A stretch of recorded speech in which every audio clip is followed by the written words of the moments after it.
نحمده ونستعينه ونستغفره ونعوذ بالله من شرور أنفسنا ومن سيئات أعمالنا من يهده الله فلا مضل له ومن يضلل فلا هادي له وأشهد أن لا إله إلا الله وحده لا شريك له وأشهد أن محمدا عبده ورسوله يا أيها الذين آمنوا اتقوا الله حق تقاته ولا تموتن إلا وأنتم مسلمون يا أيها الناس اتقوا ربكم الذي خلقكم من نفس واحدة وخلق منها زوجها وبث منهما رجالا كثيرا ونساء واتقوا الله الذي تساءلون به والأرحام إن الله كان عليكم رقيبا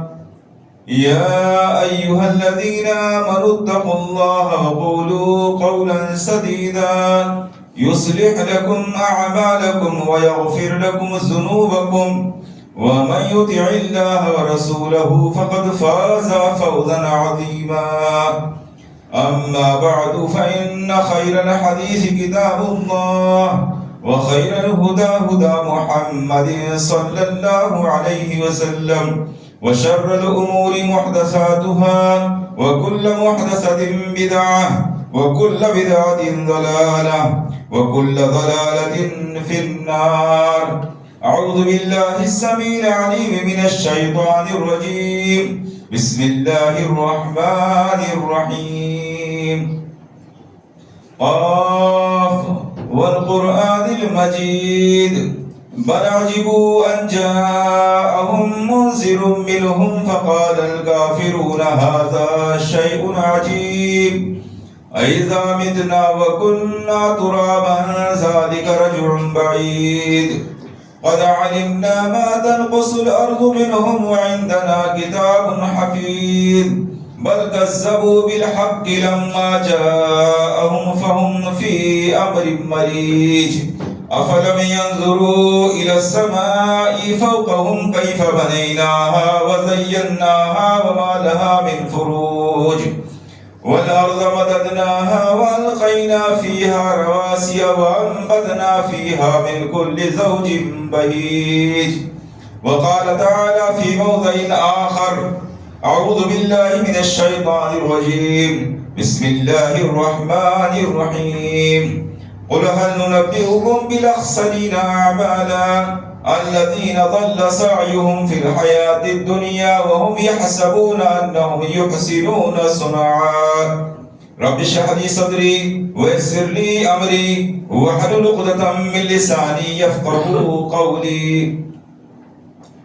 تمام قسم کی تعریفات و توصیفات حمد و ثنا اللہ وحدہ لا شریک کے شایان شان ہے جو ساری کائنات کا تنہا خالق و مالک، تنہا مدبر و منتظم اور تنہا معبود حقیقی ہے.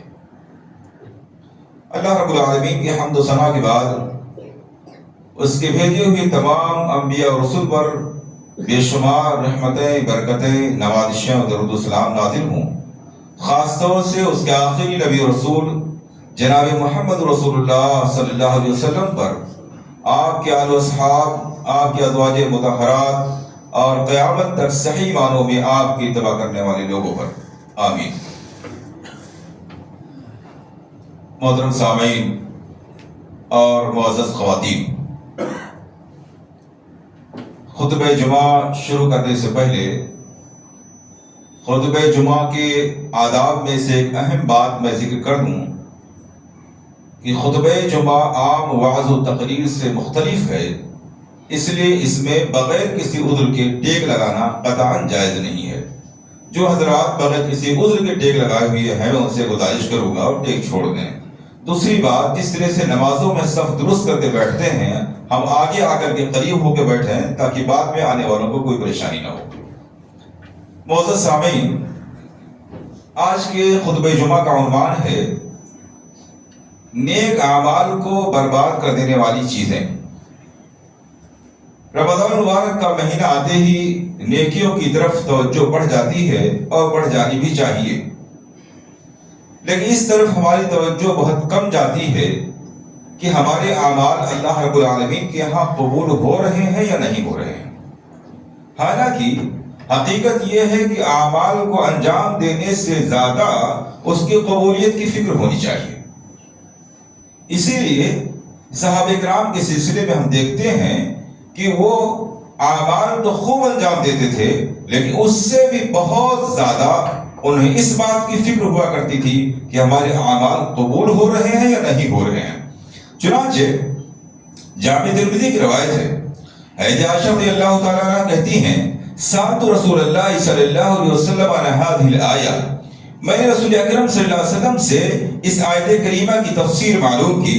اللہ رب العالمین فرماتا ہے وَالَّذِينَ يُؤْتُونَ مَا آتَوْا وَقُلُوبُهُمْ وَجِلَةٌ، اللہ کے کچھ بندے ایسے ہیں جو اللہ کی دی ہوئی رزق کو لوگوں میں تقسیم کر رہے ہیں، پھر بھی وہ اندر سے لرز رہے ہیں، کانپ رہے ہیں، ڈرے ہوئے ہیں۔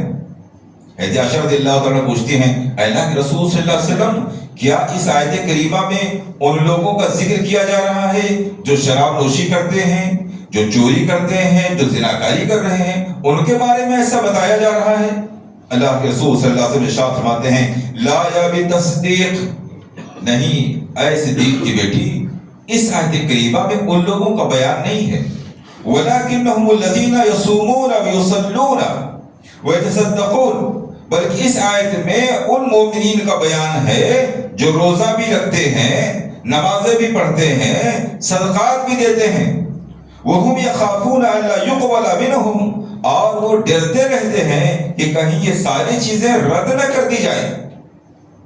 معلوم یہ ہوا کہ اہل ایمان کا شیوا اور طریقہ یہ ہے کہ عمل کو انجام دینے کے ساتھ ساتھ ہمیں اس بات کی خوب فکر ہونی چاہیے کہ ہمارے اعمال قبول ہو رہے ہیں یا رد کر دیے جا رہے ہیں، ورنہ ہماری مثال ایسے ہی ہوگی جیسے ہم بازار میں خوب خریداری کریں اور خریداری کرنے کے بعد وہ اپنے تمام مہنگے خریدے ہوئے سامان ایسے تھیلے میں رکھ لیں جو نیچے سے پھٹا ہوا ہے۔ ظاہر سی بات ہے، ہم تو سمجھ رہے ہیں کہ ہم نے بہت مہنگی اور اچھی چیزوں کی خریداری کی ہے، اور یقیناً خریداری کی ہے آپ نے، اور اس کے ساتھ بہت بڑی رقم آپ نے لگائی ہے، لیکن جب اس تھیلے کو لے کر کے آپ گھر آئیں گے، واپس نتیجہ یہ نکلے گا کہ آپ کا تھیلا ویسے ہی خالی ملے گا جیسے خالی تھا۔ جن لوگوں کے اعمال اللہ رب العالمین کے ہاں قبول نہیں ہو رہے ہیں، اگرچہ وہ دنیا میں بہت زیادہ عمل کیوں نہ کر رہے ہوں، اللہ رب العالمین کے ہاں ان کو کچھ بھی حاصل ہونے والا نہیں ہے۔ اللہ رب العالمین نے ارشاد فرمایا کہ کیا میں ایسے لوگوں کے بارے میں نہ بتاؤں، قُلْ هَلْ نُنَبِّئُكُمْ بِالْأَخْسَرِينَ أَعْمَالًا، کیا ایسے لوگوں کے بارے میں نہ بتاؤں جن کے اعمال سب سے زیادہ ضائع اور اکارت ہو جانے والے ہیں؟ الَّذِينَ ضَلَّ سَعْيُهُمْ فِي الْحَيَاةِ الدُّنْيَا، یہ وہ لوگ ہیں کہ جن کے دنیا میں کیے ہوئے تمام اعمال ضائع اور اکارت ہو جائیں گے۔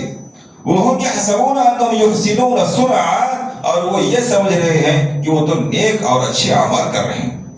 اس لیے ہمیں اس بات کی فکر ہونی چاہیے کہ اعمال کی قبولیت میں کیا کیا چیزیں رکاوٹ بن سکتی ہیں، تاکہ ہم ان سے محفوظ رہیں اور ہمارے تمام چھوٹے بڑے اعمال اللہ رب العالمین کے ہاں قبول ہو جائیں، رد نہ کی جائیں۔ معزز سامعین، ایسی چیزیں جن سے اعمال میں قبولیت کی رکاوٹ بن جاتی ہے، اعمال قبول نہیں ہوتے ہیں، وہ دو قسم کے ہیں۔ بعض وہ چیزیں ہیں کہ جن کی وجہ سے ساری زندگی کے اعمال ضائع و اکارت ہو جاتے ہیں، کوئی عمل اللہ کے یہاں قبول ہوتا ہی نہیں۔ بعض وہ اعمال ہیں کہ جن کی وجہ سے وہ عمل برباد ہوتا ہے جس میں وہ چیز پیدا ہو جاتی ہے، باقی سارے اعمال محفوظ رہتے ہیں۔ سب سے پہلے وہ بات جس کی وجہ سے سارے اعمال ضائع ہو جاتے ہیں، ظاہر سی بات ہے وہ سب سے خطرناک چیز ہے، وہ کفر، شرک اور نفاق حقیقی ہے۔ ایک انسان کتاب و سنت میں بیان کی ہوئی کسی بات کو جاننے سمجھنے کے باوجود ماننے سے انکار کر دے، یہ کفر ہے۔ کوئی آدمی اللہ رب العالمین کے ساتھ عبادت میں کسی اور کو بھی شریک کر دے، نماز میں، رکوع میں، سجدے میں، قیام میں، قسم کھانے میں، قربانی میں، نذر و نیاز میں، حج میں، طواف میں، سعی میں، عبادت کی جتنی چیزیں ہیں ان سب چیزوں میں سے کسی ایک چیز میں بھی کوئی آدمی اللہ کے ساتھ کسی اور کو شریک کر دے، اس کے ساری زندگی کے اعمال رد کر دیے جاتے ہیں۔ ایسی تیسری چیز نفاق حقیقی۔ نفاق حقیقی کا معنی یہ ہے کہ ایک آدمی اندر سے تو کافر و مشرک ہے، اسلام اسے قبول نہیں ہے، لیکن وہ کسی فائدے کے لیے یا کسی نقصان سے بچنے کے لیے بظاہر اپنے آپ کو مسلمان کہہ رہا ہے، جیسا کہ نبی اکرم صلی اللہ علیہ وسلم کے منافقین تھے کہ جن کے بارے میں قرآن کہتا ہے ان المنافقین فی الدرک الاسفل من النار، منافقین جہنم کے سب سے نچلے حصے میں ڈالے جائیں گے۔ یہ تین چیزیں، کفر، شرک اور نفاق، ان کی وجہ سے اللہ رب العالمین کے ہاں سارے کے سارے اعمال ضائع اور غارت ہو جاتے ہیں۔ چنانچہ اللہ رب العالمین قرآن کریم میں فرماتا ہے وَمَن يَرْتَدِدْ مِنْكُمْ عَنْ دِينِهِ فَيَمُتْ وَهُوَ كَافِرٌ، اور جو کوئی آدمی اپنے دین سے پلٹ جائے گا اور کفر کی حالت میں مر جائے گا فَأُولَٰئِكَ حَبِطَتْ أَعْمَالُهُمْ فِي الدُّنْيَا وَالْآخِرَةِ، تو ایسے لوگوں کے دنیا اور آخرت میں تمام کے تمام اعمال، سارے اعمال ضائع و برباد کر دیے جائیں گے۔ وَأُولَٰئِكَ أَصْحَابُ النَّارِ هُمْ فِيهَا خَالِدُونَ، اور ایسے لوگ جہنمی ہیں جو ہمیشہ جہنم میں رہیں گے۔ اللہ رب العالمین سورہ مائدہ میں ارشاد فرماتا ہے وَمَن يَكْفُرْ بِالْإِيمَانِ فَقَدْ حَبِطَ عَمَلُهُ وَهُوَ فِي الْآخِرَةِ مِنَ الْخَاسِرِينَ، جو کوئی بھی ایمانیات اور عقائد کا، عقیدے کی باتوں کا، ایمان کی باتوں کا کفر کرے، انکار کرے، تو ایسے آدمی کے سارے اعمال ضائع ہو جائیں گے اور وہ آخرت میں خسارہ اٹھانے والے لوگوں میں سے ہوگا۔ اللہ رب العالمین نے 18 نبیوں کا تذکرہ کرنے کے بعد فرمایا وَلَوْ أَشْرَكُوا لَحَبِطَ عَنْهُمْ مَا كَانُوا يَعْمَلُونَ، اگر بفرض محال یہ انبیاء بھی شرک کر بیٹھتے تو ان کی زندگی کے تمام نیک اعمال ضائع اور برباد ہو جاتے۔ اللہ رب العالمین کیا اس کی کوئی حیثیت، اس کا کوئی وزن نہیں ہوتا۔ کفر، شرک، نفاق کی یہ حیثیت ہے۔ دوسری چیز جس کی وجہ سے سارے اعمال تو ضائع نہیں ہوتے ہیں، لیکن جس میں یہ چیز پیدا ہو گئی وہ عمل ضائع ہو جاتا ہے، وہ ہے ریاکاری۔ کوئی بھی عبادت کا کام ریاکاری کی غرض سے کیا جائے، دکھاوے اور سنانے کے لیے کیا جائے، تعریف کی غرض سے کیا جائے، ریاکاری 3 موقعوں پر پیدا ہوتی ہے۔ ایک تو یہ کہ عبادت انجام دینے سے پہلے ہی دل میں دکھاوے کا خیال آ جائے، نماز پڑھنے سے پہلے ہی یہ خیال آ گیا کہ کوئی ہم کو ایسے ہی خوشو خضو کے ساتھ، اطمینان کے ساتھ نماز پڑھتے ہوئے دیکھ لیتا تو ہماری تعریف کرتا، اچھا ہوتا۔ عبادت کرنے سے پہلے ہی ریاکاری آ گئی۔ دوسری چیز، عبادت جب شروع کی گئی تھی تب تو ریاکاری نہیں تھی، عبادت کے دوران دل میں ریاکاری کا جذبہ پیدا ہو گیا۔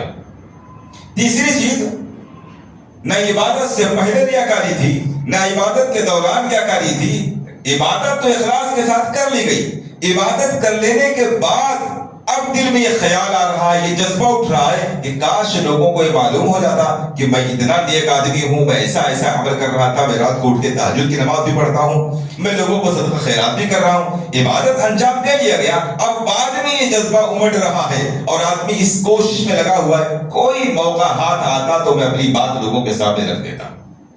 اگر اس قسم کا جذبہ ہے تو یہ ریاکاری ہے، اور ریاکاری کے بارے میں اللہ کے رسول صلی اللہ علیہ وسلم نے ارشاد فرمایا ان اخوف ما اخاف علیکم الشرک الاصغر، میں تم لوگوں کے بارے میں، آپ صحابہ سے مخاطب ہو کر یہ بات کہہ رہے ہیں تو ہماری کیا حیثیت ہو سکتی ہے؟ صحابہ سے آپ فرما رہے ہیں ان اخوف ما اخاف علیکم، میں آپ لوگوں کے بارے میں جس چیز کا سب سے زیادہ ڈر محسوس کر رہا ہوں وہ شرک اصغر ہے۔ قالوا وما الشرك الاصغر یا رسول اللہ، صحابہ کرام نے پوچھا اے اللہ کے رسول صلی اللہ علیہ وسلم یہ شرک اصغر کیا ہے؟ آپ نے فرمایا الریاء، ریاکاری کرنا، کسی کو دکھانے کے لیے، سنانے کے لیے، نمود و نمائش کے لیے، تعریف کی طرف سے کوئی عمل انجام دینا۔ اللہ کے رسول صلی اللہ علیہ وسلم نے صحابہ کرام کے بارے میں اس قسم کا خطرہ محسوس کیا۔ آپ صلی اللہ علیہ وسلم فرماتے ہیں یقول اللہ عز و جل یوم القیامہ، اللہ رب العالمین قیامت کے دن ریاکار سے کہے گا اذا جزی الناس باعمالهم، جب سارے لوگوں کو ان کے عمل کا بدلہ دیا جائے گا، ریاکار بھی اپنے عمل کا بدلہ لینے کے لیے پہنچے گا، تو اللہ رب العالمین فرمائے گا اذهبوا الى الذي كنتم تراؤون في الدنيا فانظروا هل تجدون عندهم جزاء، میرے پاس تمہارے لیے کچھ نہیں، جاؤ انہی لوگوں کے پاس جنہیں دنیا میں دکھانے کے لیے عمل کیا کرتے تھے، میرے پاس کچھ تمہارے لیے نہیں ہے، میرے لیے تو تم نے کیا ہی نہیں تھا، جن کے لیے تم نے کیا تھا جا کے انہی کے پاس دیکھو تمہیں کچھ مل رہا ہے. ظاہر سی بات ہے یہ تو انتہائی ذلت اور رسوائی کی بات ہوگی. وہاں کس انسان کے پاس کیا ہوگا جو دوسرے کو دے سکے گا؟ اس طریقے سے ریاکار کو دھتکار کیا جائے گا وہاں سے. اس کے عمل کی کوئی جزا کوئی بدلہ اس کو ملنے والا نہیں. اس لیے اعمال چاہے کم انجام دیے جائیں لیکن ریاکاری سے اس کو محفوظ کیا جائے اور اعمال کو چھپانے کی کوشش کی جائے. صحابہ میں، تابعین میں، سلف میں یہ خصلت پائی جاتی تھی کہ کوشش ہوتی تھی کہ وہ اعمال کو پوشیدہ رکھے، کسی کو علم نہ ہونے پائے. یہاں تک کہ ان کی کوشش کی انتہا تو یہ تھی کہ وہ اگر کسی ضرورت مند کو صدقہ بھی دیا کرتے تھے، اس کی مالی تعاون کیا کرتے تھے تو غیر ہے. جس کا تعاون کرتے تھے اسے بھی معلوم نہ ہونے دیتے تھے کہ تعاون کس نے کیا ہے. جس کا تعاون کرتے تھے، جس کے ہیلپ کرتے تھے، اسے بھی معلوم نہیں ہونے دیا کرتے تھے کہ یہ مدد کس نے کی ہے. چنانچہ سیرت میں کتاب اور یہ واقعہ موجود ہے کہ ابو بکر صدیق رضی اللہ تعالیٰ عنہ کے انتقال کے بعد جب خلیفہ دوم عمر فاروق رضی اللہ تعالیٰ عنہ خلیفہ ہوتے ہیں، ایک دن مدینہ کے گشت میں ہیں کہ دیکھتے ہیں ایک نابینا خاتون ہے جو بدترین حالت میں بیٹھی ہوئی کسی کا انتظار کر رہی ہے. وہاں پہنچتے ہیں، اس سے سلام کرتے ہیں اور اس کی خدمت شروع کر دیتے ہیں. اس کے کپڑے دھلنا، اس کے لیے کھانا پکانا، اس کو کھانا کھلانا. جب اس کو کھانا کھلانے لگتے ہیں، وہ چونکہ نابینا اس کو تو معلوم نہیں کہ کون ہے، وہ پوچھتی ہے آپ وہ نہیں ہے جو میرے پاس روزانہ آیا کرتے تھے؟ وہ جو روزانہ آیا کرتا تھا وہ کہاں ہے؟ وہ مجھے اور اچھے انداز میں میری خدمت کیا کرتا تھا. کہا کون ہے وہ؟ کہا پتہ نہیں کون ہے. مجھ کو اپنا نام نہیں بتاتا تھا. عبداللہ کا، میں اللہ کا بندہ ہوں، اتنا ہی کہہ کے روزانہ آتا تھا اور میری خدمت کر کے چلا جایا کرتا تھا. اس کی کچھ خوبیاں معلوم کی، کیسا تھا، اس کی آواز کیسی تھی، کیسا مزاج تھا اس کا. وہ سب سننے کے بعد عمر فاروق سمجھ گئے یہ کوئی دوسرا نہیں، یہ خلیفہ اول ابو بکر صدیق رضی اللہ تعالیٰ عنہ. پوری زندگی اس نابینا خاتون کی خدمت کی اور آخر تک اسے یہ نہ معلوم ہو سکا کہ خلیفۃ المسلمین میری خدمت کر رہے ہیں. اس قدر اپنے اعمال کو چھپانے کا جذبہ ہوا کرتا تھا. آج ہمارے یہاں اگر کوئی کسی کی ہیلپ کرتا ہے، ہیلپ بعد میں کرتا ہے، موبائل نکال کے فوٹوز پہلے لیتا، سوشل میڈیا پہ ڈالتا ہے. یہ چیزیں اعمال کو ضائع کرنے والی ہیں. اس لیے صرف ایک مسئلہ نہیں، روزہ، نماز، حج، زکات، عبادات جتنی ہیں سب میں ہم کو اس بات کی کوشش کرنی چاہیے کہ ریاکاری سے اپنے آپ کو محفوظ رکھیں. دنیا والے خود محتاج ہیں، وہ آپ کو ہم کو کچھ نہیں دے سکتے ہیں. انہیں دکھانے کے لیے ہم اور آپ کیوں کوئی عمل کریں؟ جس کے لیے کر رہے ہیں وہ رزاق ہے، وہ قادر ہے، اس کو دکھانے کے لیے انجام دیں. تو یہ دوسری چیز ہے جس کی وجہ سے اعمال ضائع ہو جاتے ہیں. اسی طریقے سے جن چیزوں کی وجہ سے اعمال ضائع ہو جایا کرتے ہیں ان میں سے ایک چیز یہ بھی ہے کہ انسان اسلام کے احکام اور اسلام کی تعلیمات میں سے کسی تعلیم کو دل سے ناپسند کرنے لگے. بڑی خطرناک چیز ہے. بعض دفعہ انسان مسلمان ہوتا ہے، اسلام کے احکام پر عمل بھی کرتا ہے، لیکن جب دوسروں کو ذرا فیشنیبل انداز میں دیکھتا ہے تو وہ اپنے دل میں سوچتا ہے کہ کاش ایسا کوئی حکم نہ ہوتا. لوگ داڑھی تراشے ہوئے بہترین ڈیزائن میں بہترین فیشنیبل چہرے کے ساتھ گھوم رہے ہوتے ہیں. اسلام ہم کو حکم دے رہا کہ بھئی آپ کو داڑھی چھوڑنی ہے، اسے کہیں سے نہیں کاٹنا پیٹنا. دل میں کہیں یہ خیال آ جاتا ہے کہ یہ کون سا حکم ہے؟ دل اسلام کے احکام کے بارے میں دل میں ناپسندیدگی پیدا ہو گئی. خواتین دیکھ رہی ہیں، فیشنیبل لڑکیاں ہیں، عورتیں ہیں، بے پردہ گھوم رہی، ان کے ذہن میں خیال آ جائے کہ کاش یہ پردے کا حکم نہیں ہوتا. کیا ایک دقیانوسیت، کیا ایک پرانے خیال کی بات اسلام نے ہم کو دے دی ہے، پردے میں بالکل ڈھکی ہوئی ہیں، عجیب سی لگ رہی. ایسا کچھ خیال اگر دل میں آ گیا، اس قدر خطرناک عمل ہے کہ اس کی وجہ سے اللہ رب العالمین کے سارے اعمال ضائع ہو سکتے ہیں. اب دیکھیے اللہ رب العالمین سورہ محمد آیت نمبر 28 میں فرماتا ہے وَالَّذِينَ كَفَرُوا فَتَعْسَ لَهُمْ وَأَضَلَّ أَعْمَالَهُمْ. جن لوگوں نے کفر کیا ان کے لیے ہلاکت ہے اور ان کے سارے ہی اعمال ضائع ہو جانے والے ہیں. کیوں ضائع ہو جانے والے ہیں؟ ذَلِكَ بِأَنَّهُمْ كَرِهُوا مَا أَنزَلَ اللَّهُ فَأَحْبَطَ أَعْمَالَهُمْ. اس لیے کہ ان لوگوں نے اللہ کے نازل کیے ہوئے احکام کو ناپسند کیا ہے، ناپسندیدگی کی نظر سے دیکھا ہے. فَأَحْبَطَ أَعْمَالَهُمْ. اس لیے اللہ رب العالمین نے ان کے سارے اعمال کو ضائع کر دیا. اسی طرح اللہ رب العالمین فرماتا ہے ذالک بانہم اتبعوا ما اسخط اللہ وکرہوا رضوانہ فاحبط اعمالہم، ایسا اس لیے کہ ان لوگوں نے اللہ رب العالمین کی ناراضگی مول لے لی ہے، ناراضگی کے کام کیے ہیں اور اللہ کی رضامندی کے کاموں کو ناپسند کیا ہے، فاحبط اعمالہم، اس جرم کی وجہ سے اللہ نے ان کے سارے اعمال برباد کر دیے ہیں۔ غور کرنا چاہیے، مرد و خواتین سب کو ایسی ذہنیت بنانی چاہیے۔ اسلام نے ہم کو جو بھی تعلیمات دی ہیں، فیشن کے اعتبار سے بھی، جسمانی اعتبار سے بھی، روحانی اعتبار سے بھی، طبی اعتبار سے بھی، ہر اعتبار سے وہ سپر ہے، ہر اعتبار سے سپر ہے۔ چونکہ ابھی ہم نے دنیا کی ترقی کا آخری زینہ پار نہیں کیا ہے، اس لیے ہم للچائی ہوئی نظروں سے دوسروں کو دیکھ رہے ہیں۔ دنیا کے وہ قومیں، وہ لوگ جو ترقی کے آخری مرحلے تک پہنچ گئے ہیں، وہ اسلام کی ایک ایک چیز کو للچائی ہوئی نظروں سے دیکھ رہے ہیں، اور جب کبھی ان کے چہرے پر کبھی پردہ آ جاتا ہے، اسلامی لباس آ جاتا ہے، تو اپنے آپ کو ایک عجیب عزت اور احترام کی نظر میں دیکھتے ہوئے فخر محسوس کرتے ہیں۔ آپ سوشل میڈیا پر یورپ اور امریکہ وغیرہ کی ایسی خبریں آئے دن دیکھتے ہوں گے۔ اس لیے ہمیں چاہیے کہ اپنے آپ میں پورا کانفیڈنس اور اعتبار رکھیں۔ کائنات میں سب سے زیادہ پرفیکٹ اگر کسی نے فیشن اسلام مسلمانوں کو دیا ہے تو اسلام ہے۔ انسانوں کو سب سے پرفیکٹ فیشن جو کسی نے دیا ہے تو اسلام ہے۔ ہمارا فیشن جو ہے سب سے پرفیکٹ ہے۔ آپ دیکھیے رسول اکرم صلی اللہ علیہ وسلم کائنات کی سب سے معزز، سب سے خوبصورت، سب سے فیشنیبل ہستی ہیں، سب سے فیشنیبل ہستی ہیں، لیکن آپ کے چہرے پر داڑھی مبارک ہے، آپ کے چہرے پر، آپ کے سر پہ عمامہ ہے، آپ کے جسم پر باپردہ لباس ہے۔ اس کے باوجود صحابہ کہتے ہیں، جابر بن عبداللہ رضی اللہ عنہ کی روایت ہے کہ آپ صلی اللہ علیہ وسلم آرام فرما رہے ہیں اور میرے دل میں خیال آیا، 14ویں رات چاند نکلا ہوا ہے، میرے دل میں خیال آتا ہے لو ذرا موازنہ کر کے دیکھا جائے، کمپیریزن کرتے ہیں، دیکھتے ہیں چاند خوبصورت ہے یا رسول اکرم صلی اللہ علیہ وسلم خوبصورت ہیں۔ جابر بن عبداللہ رضی اللہ تعالیٰ عنہ ایک مرتبہ نبی اکرم صلی اللہ علیہ وسلم کے چہرے کی طرف نظر ڈالتے ہیں، دوسری مرتبہ چاند کی طرف دیکھتے ہیں، تو 3 بار الٹنے پلٹنے کے بعد اس نتیجے پر پہنچتے ہیں کہ چاند بھی اتنا خوبصورت نہیں جتنا کہ رسول اکرم صلی اللہ علیہ وسلم ہے۔ وہی چہرہ تھا جس کی تعلیم اسلام ہم کو دے رہا ہے۔ اس لیے اسلام کی تعلیمات پہ مکمل اطمینان ہم کو ہونا چاہیے، پرفیکٹ۔ ذرا سا بھی ہم نے ناراضگی اور ناپسندیدگی اگر ظاہر کر دی تو یہ ہمارے اعمال کو ظاہر کرنے کا ذریعہ بن جائے گا۔ اسی طرح علم اور وضاحت کے باوجود قرآن و سنت کی بات کو چھوڑ دینا۔ قرآن میں حدیث میں کوئی بات آئی ہے، آپ کے سامنے اس کی تفسیر آئی ہے، اس کی وضاحت آ گئی ہے، آپ سمجھ گئے اللہ کا یہی حکم ہے، رسول اللہ صلی اللہ علیہ وسلم کی یہی تعلیم ہے، یہ سب جاننے کے باوجود اس کی مخالفت کرنا، یہ دراصل ایک بغاوت ہے۔ جیسے بادشاہ کا ایک آرڈر ہے، حکومت کا ایک آرڈر ہے، ہمیں معلوم ہو جائے پھر بھی جان بوجھ کر اس کی بغاوت کر رہے ہیں، اس کی سزا ملتی ہے۔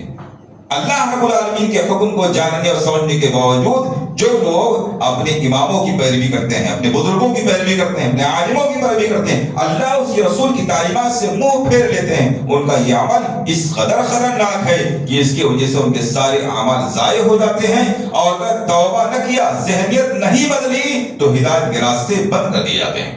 چنانچہ آپ دیکھیے اللہ رب العالمین قرآن کریم میں فرماتا ہے وَمَن يُشَاقِقِ الرَّسُولَ مِن بَعْدِ مَا تَبَيَّنَ لَهُ الْهُدَى وَيَتَّبِعْ غَيْرَ سَبِيلِ الْمُؤْمِنِينَ نُوَلِّهِ مَا تَوَلَّى وَنُصْلِهِ جَهَنَّمَ وَسَاءَتْ مَصِيرًا، کہ جو کوئی آدمی اللہ کے رسول صلی اللہ علیہ وسلم کی مخالفت کر رہا ہے، آپ فرما رہے ہیں نماز ایسے پڑھنی ہے، بندہ نماز اسی طریقے سے پڑھ رہا ہے، آپ فرما رہے ہیں چہرہ ایسا ہونا چاہیے، بندے کا چہرہ دوسرے انداز میں، آپ فرما رہے لباس ایسا ہونا چاہیے، ہمارا لباس غیروں کے انداز میں۔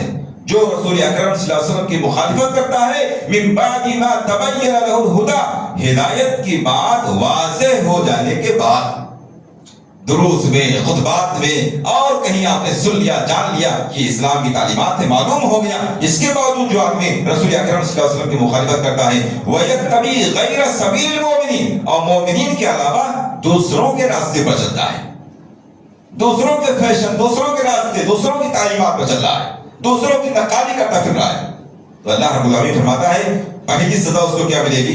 نُوَلِّهِ مَا تَوَلَّى، وہ جس طرف جا رہا ہے ہم ناراض ہو کر اس کو اسی طرف موڑ دیں گے۔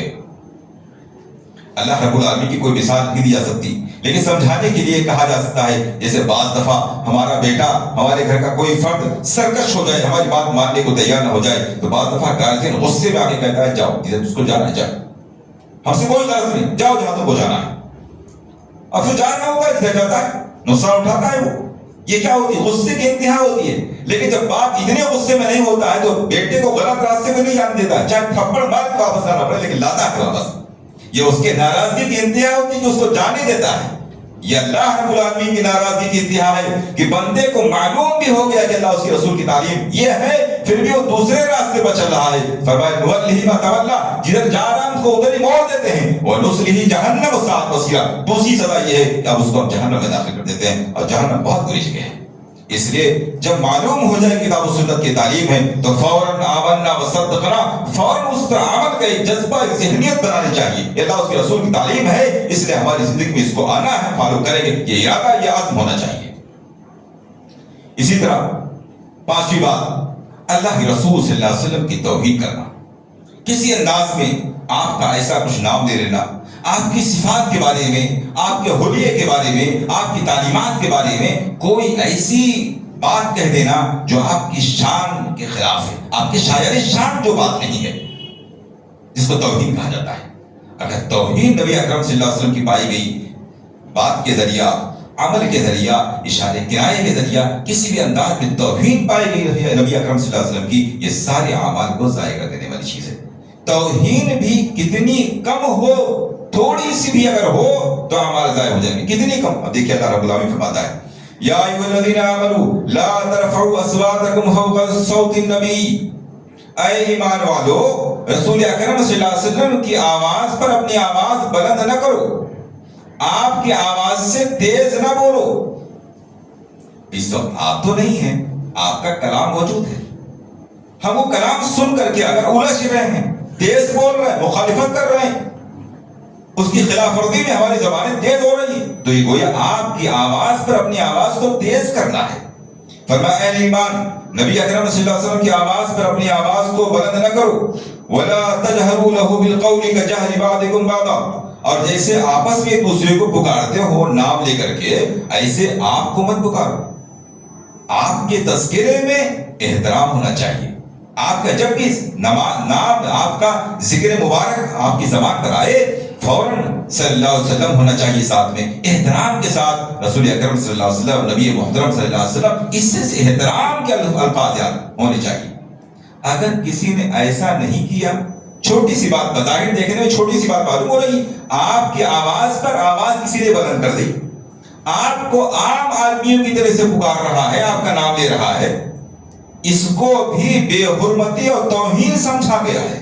اللہ رب العالمین سے آگے فرماتا ہے ان تحبط اعمالکم وانتم لا تشعرون، کہیں ایسا نہ ہو اس جرم کی وجہ سے تمہارے سارے اعمال ضائع ہو جائیں، تمہیں پتہ بھی نہ چلے۔ چنانچہ اس آیت کے نازل ہونے کے بعد بعض صحابہ مسجد میں آنے سے رک گئے، مسجد میں نہیں آتے تھے۔ اللہ کے رسول صلی اللہ علیہ وسلم نظر دوڑائی کہ فلاں صحابی نماز میں نظر نہیں آ رہے۔ آپ نے لوگوں سے پوچھا بھی فلاں کی کیا حالات ہے، کسی کو معلوم ہے؟ بیمار وغیرہ تو نہیں ہے؟ ایک ان کے پڑوسی تھے، انہوں نے کہا اللہ کے رسول آپ اجازت دیجیے میں ابھی جا کے پتہ لگا کے آتا ہوں۔ وہ ان کے گھر جاتے ہیں، دروازہ کھٹکھٹاتے ہیں، آواز دیتے ہیں، ملاقات ہوتی ہے۔ کہا کیا بات ہے؟ اللہ کے رسول صلی اللہ علیہ وسلم آپ کی خیریت معلوم کر رہے ہیں، آپ نماز میں حاضر نہیں ہو رہے ہیں۔ کہا میں کس لیے جاؤں؟ اب تو قرآن نے ہمارے بارے میں فرما دیا کہ سارے اعمال ضائع ہو گئے، اب تو میں دن رات اسی افسوس میں روتا رہتا ہوں، اپنے گھر میں بند رہتا ہوں، کہیں آنا جانا میرا نہیں ہوتا ہے، دن رات اسی گھٹن میں، اسی غم میں رہتا ہوں کہ ہمارے سارے اعمال برباد ہو چکے ہیں۔ کہا بات کیا ہے، کیوں ایسا سوچ رہے ہو؟ کہا اس لیے کہ قرآن کہہ رہا ہے کہ اپنی آواز کو نبی صلی اللہ علیہ وسلم کی آواز پر بلند نہ کرو، اور اتفاق سے میری آواز اتنی تیز ہے کہ نبی اکرم صلی اللہ علیہ وسلم کی آواز سے کچھ تیز ہے، فطری طور پر آواز تیز نہیں کر رہے ہیں، آواز کسی کی آہستہ ہوتی کسی کی تیز ہوتی، ان کی آواز ذرا بلند تھی۔ کہا قرآن ہی کہہ رہا ہے کہ اتنا بڑا جرم ہے کہ اعمال ضائع ہو گئے، اس لیے میں غم و افسوس میں اپنے گھر کے اندر دروازہ بند کے بیٹھا ہوا ہوں۔ وہ صحابی لوٹ کے آتے ہیں اور اللہ کے رسول صلی اللہ علیہ وسلم کو اس کی خبر کر دیتے ہیں۔ آپ سے فرماتے ہیں جاؤ انہیں بلا کے لاؤ، ان سے کہو یہ آیت تمہارے بارے میں نہیں ہے، یہ ارادہ کر کے تم نے بڑا آواز تھوڑے بلند کی ہے، یہ تو فطری طور پر آپ کی آواز بلند ہے۔ اتنی ذرا سی بات جس کو ہم ذرا سمجھتے ہیں صحابہ اس کو ذرا نہیں سمجھتے تھے. اتنی بات کی بنیاد پر گھر کا دروازہ بند کر کے رونے اور افسوس کرنے میں لگے ہوئے ہیں اور وہ یہ خیال کر بیٹھے ہیں کہ اعمال سب ضائع ہو چکے اس لیے کہ میری آواز بلند ہے. آج آپ دیکھیے نبی اکرم صلی اللہ علیہ وسلم کے تذکرے پر، آپ کی تعلیمات پر آواز تو اپنی جگہ ہاتھ تک بلند ہو جاتے ہیں لوگوں کے کہ میرے امام کے خلاف، میرے عالم کے خلاف آپ نے یہ بات کیوں کہی. حالانکہ کہنے والا حدیث کی روشنی میں کہہ رہا ہوتا ہے، کہنے والا آیت کی روشنی میں کہہ رہا ہوتا ہے. اس لیے یہ بڑی خطرناک چیزیں ہیں، ان کی وجہ سے ہمارے اعمال ضائع ہو سکتے ہیں. ایسی بہت سی چیزیں ہیں. میں ایک بات اور ذکر کر کے بات ختم کرتا ہوں. حقوق دو قسم کے ہیں. ایک حقوق اللہ کے حقوق، نماز، روزہ، حج، زکات وغیرہ وغیرہ اللہ کے حق ہیں. ایک حقوق العباد، بندوں کے حق ہیں. بندوں کے ساتھ احترام کے ساتھ پیش آنا، کسی کی بے عزتی نہ کرنا، کسی کو قتل نہ کرنا، کسی کو گالی گلوچ نہ دینا، کسی کا مال اور جائیداد ہڑپ نہ کر لینا. مال جائیداد میں خاص طور سے سب سے بڑے ظالم کون ہے؟ مال اور جائیداد ہڑپ کرنے والے وہ لوگ جو اپنی بہنوں کو حصہ نہیں دیتے. کوئی 100 روپے کی 1000 روپے کی بے ایمانی کر لے، معاشرہ اس کو ہائی لائٹ کرتا ہے، بے ایمان کہتا ہے اور سمجھتا ہے. لاکھوں کروڑوں کی جائیداد بہنوں کی ضبط کر کے ہڑپ کر کے لوگ رکھے ہوئے ہیں اور ایماندار پارسا بنے ہوئے ہیں. یہ سب سے بڑے بے ایمان، مسلم طبقے کے سب سے بڑے بے ایمان وہ بھائی ہیں جنہوں نے بہنوں کا حق مار رکھا ہے. باپ نہیں، ضروری نہیں باپ وصیت کر کے جائے. باپ کے مرنے کے بعد ظالم بھائی بہنوں کا حق ہڑپ کر رہا ہوتا ہے. کبھی سیدھا سیدھا ہڑپ کر لیتا ہے، کبھی مختلف بہانوں سے ہڑپ کر لیتا ہے. ایسے لوگ جو حقوق العباد سے غافل ہیں، ایسے لوگوں کا انجام کیا ہے؟ صحیح مسلم کی روایت ہے. اللہ کے رسول صلی اللہ علیہ وسلم نے ارشاد فرمایا، اتدرون ما المفلس؟ اے صحابہ، کیا آپ کو معلوم ہے کہ میری امت کا غریب آدمی کون ہے؟ مفلس کون ہے؟ لوگوں نے کہا، اے اللہ کے رسول صلی اللہ علیہ وسلم، من لا درہم له ولا دینار، جس کے پاس روپیہ پیسہ جائیداد نہیں ہے، ظاہر سی بات ہے وہ غریب آدمی کہلائے گا معاشرے کا. آپ نے فرمایا نہیں، میں اس کی بات نہیں کر رہا ہوں. میری امت کا مفلس وہی ہے جو قیامت کے دن بہت زیادہ نیک اعمال لے کر کے آئے گا. نیک اعمال کا ڈھیر لے کر کے آئے گا، یعنی اس کی ساری باتیں قبول ہو جائیں گی، نامہ اعمال میں لکھ لی گئی ہیں، وہ سب قیامت میں لے کر کے آئے گا. لیکن ان نیک اعمال کے ساتھ کسی کو اس نے گالی دی ہوگی، کسی کو اس نے تھپڑ مار دیا ہوگا، کسی کو اس نے قتل کر دیا ہوگا، کسی کی جائیداد ہڑپ کر لی ہوگی، کسی کی بے حرمتی اور بے عزتی کی ہوگی. یہ سارے مظلوم لوگ قیامت کے دن اللہ رب العالمین کے پاس بدلہ لینے کے لیے آئیں گے. الہ العالمین یہ ظالم ہے، مجھے قصاص دلایا جائے، بدلہ دلایا جائے. اب وہاں بدلہ لینے کے لیے سوائے اعمال کے کوئی روپیہ پیسہ جائیداد تو ہے نہیں. اب اللہ رب العالمین اس شخص کے، اس نیک آدمی کے اعمال اٹھا کر ان مظلوموں کو دینا شروع کر دے گا. آپ نے فلاں کو تھپڑ مارا تھا، اس کے بدلے میں اتنے وقت کی نماز تو لے جا. فلاں کو گالی دی تھی، اتنے وقت کے روزے، اتنے دنوں کے روزے تیرے ہوئے. فلاں کو قتل کیا تھا، یہ حج، یہ عمرہ تمہارا ہو گیا. فلاں کی جائیداد ہڑپ کر لی تھی، یہ ساری نیکیاں، اتنی نیکیاں تمہاری ہو گئی. ایسے ہی اللہ رب العالمین ان سارے مظلوموں کو نیکیاں بانٹتا چلا جائے گا. اللہ کے رسول صلی اللہ علیہ وسلم فرماتے ہیں، اگر لوگوں کا بدلہ دے دینے کے بعد اس کے پاس اس کے اپنے گناہوں سے زیادہ نیکیاں بچ گئیں تب تو خیریت ہے. سب کا بدلہ دینے کے بعد. اور جو ظالم ہوتا ہے، ظلم کا عادی ہوتا ہے، کتنے لوگوں کو بدلہ دے گا؟ اس کے پاس عام طور سے نیکیاں کم ہوتی، گناہ زیادہ ہوتے ہیں. سارے لوگوں کا بدلہ دینے کے بعد اگر گناہوں سے زیادہ نیکیاں بچ گئیں تو خیریت ہے. اور خدا نخواستہ مظلوم باقی ہیں، نیکیاں ختم ہو گئی ہیں، تو اللہ رب العالمین ان مظلوموں کا گناہ اٹھا کر اس نیک آدمی کے سر پر ڈالتا چلا جائے گا. مظلوموں کا گناہ ظالم کے سر پہ ڈال دیا جائے گا، جو بڑا نیک متقی پرہیزگار تہجد پڑھنے والا تھا. اس کے اوپر لوگوں کی گناہ ہٹا دیے جائیں. اب اس کے پاس اپنا گناہ بھی ہوگا اور دوسروں کے گناہ بھی ہوں گے. اللہ کے رسول صلی اللہ علیہ وسلم فرماتے ہیں، فَطُرِحَ فِي النَّارِ، اسے جہنم میں پھینک دیا جائے گا. اس لیے حقوق العباد میں خاص توجہ رکھنی چاہیے. حقوق العباد توبہ کرنے سے معاف ہو سکتے ہیں، حقوق اللہ توبہ کرنے سے معاف ہو سکتے ہیں. بلکہ اگر میں یہ کہوں اس معاملے میں شرک سے زیادہ خطرناک معاملہ ہے. شرک کسی نے کیا ہے، اللہ رب العالمین سے توبہ کر لے، معافی ہے. لیکن کسی نے کسی کی جائیداد ہڑپ کر لی، کسی کو قتل کر لیا، اللہ رب العالمین سے کتنا اندھا وہ استغفار کرے، اللہ رب العالمین اس کی توبہ نہیں قبول کرے گا. کیوں؟ اس لیے کہ اللہ کا حق ہی نہیں. اب ضروری ہے کہ اس بندے کا حق ادا کیا جائے، اس کو راضی کیا جائے. اور صحابہ ان باتوں کا بہت باریکی سے خیال رکھتے تھے. عمر فاروق رضی اللہ عنہ کے سلسلے میں آتا ہے کہ ایک دن وہ بازار میں جا رہے تھے, ایک آدمی ذرا راستے میں کھڑا تھا, ہاتھ میں کوڑا تھا, اس کو کوڑے سے مار دیا ہوگا. سزا دینے کی کا ارادہ نہیں تھا, لیکن اس کو ہٹانے کے لیے کوڑے سے مار دیا. وہ آدمی ہٹ گئے, بات ختم ہو گئی. نہ عمر فاروق نے توجہ دی اور نہ ہی اس شخص نے توجہ دی. کوئی سزا کے طور پر بات تھی نہیں. لیکن گھر جو واپس آئے تو ان کو خیال آیا کہ ہم نے فلاں شخص کو ناحق کوڑے سے مارا تھا. دوسرے دن اس کو تلاش کے لائے, اپنے گھر لے کر کے آئے, اس کی خاطر تواضع کی, اس کو انعام و اکرام کیا. سب کچھ دینے کے بعد پوچھتا بھی مومن کی کس چیز کے بدلے میں ہے؟ کہا جو ہم نے کوڑے سے تم کو مار دیا تھا اس کے بدلے میں ہے. جو کچھ تمہیں لینا دینا ہے, تمہیں سزا دینی ہے, بدلہ لینا ہے, سب لے دے کر کے یہیں رفع دفع کرو. میں آخرت میں اس کا بدلہ دینے کی طاقت نہیں رکھتا ہوں. خود رسول اکرم صلی اللہ علیہ وسلم نے اپنی وفات سے پہلے مسجد نبوی میں تشریف لائے اور آپ صلی اللہ علیہ وسلم نے اعلان فرمایا کہ جس شخص کا میں نے حق مارا ہو یا جس شخص کی عزت کے ساتھ میں نے کوئی معاملہ کیا ہو, دنیا ہی میں رفع دفع کر لے. اللہ کے رسول صلی اللہ علیہ وسلم کس کا حق ہو سکتا ہے آپ کے ذمہ؟ لیکن آپ صلی اللہ علیہ وسلم نے تعلیم دینا چاہتے تھے کہ حقوق العباد کی نازکی بہت زیادہ ہے, بہت نازک مسئلہ ہے. اس لیے ہمیں چاہیے کہ ان تمام معاملات میں اپنے آپ کو بہت محتاط رکھیں, ورنہ یہ سب چیزیں ہماری زندگی کے تمام صالح اعمال کو ضائع کر دیں گی. اللہ رب العالمین سے دعا ہے کہ ہمیں زیادہ سے زیادہ نیک اعمال کر لیں اور اپنے اعمال کی حفاظت کرنے کی توفیق نصیب فرمائے. آمین. وآخر دعوانا الحمدللہ رب العالمین.